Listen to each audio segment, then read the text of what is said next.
Naryoqda gaplashishni naryoqqa yur. Tomoshabin o'rtoqlar.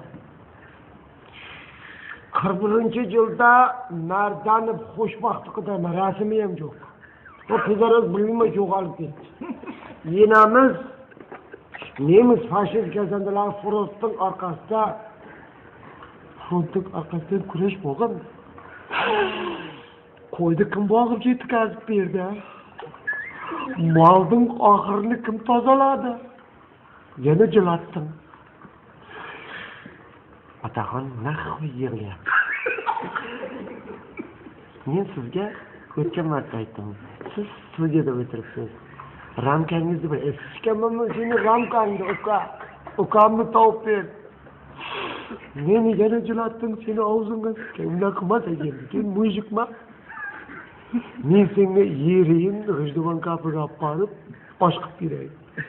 Otaxon. Ukangiz studiyada. Men ukangizni hozir ko'chaga tepib bo'lsa olib kelaman.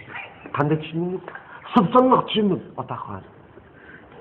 Ukangiz urush yillari Mariya Stepanovna degan xonadonda, ayol kishi xonadonida tashaqlatib yurgan ekan.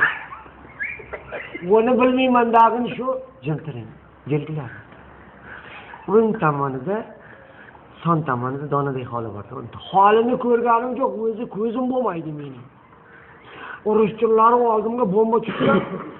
Qantaja dedi o'rchasiga sen nixuya tushunmaysan o'rcha. Otaxon, qo'yib qilmang. Ramka bilan gapiring. Yo yo'lda chiqqan turashga deb o'ylayapsiz, zevarvoy yeb ketgan. Yo o'rmondagi qo'ziqorinni ko'ryapsiz. Qo'yib qilmang.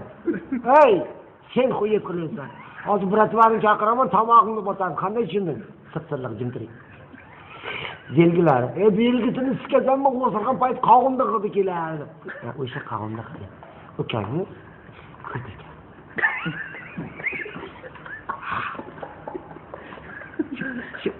Bizdan sikkan payti shu qog'imda qilib keldi. O'sirdi-da. O'sha o'sirmaganda biz tanimardik. Topgan bo'lsang olib chiq, og'zingga sikay, bir tomog'ini bosayim, tanib sizlarga.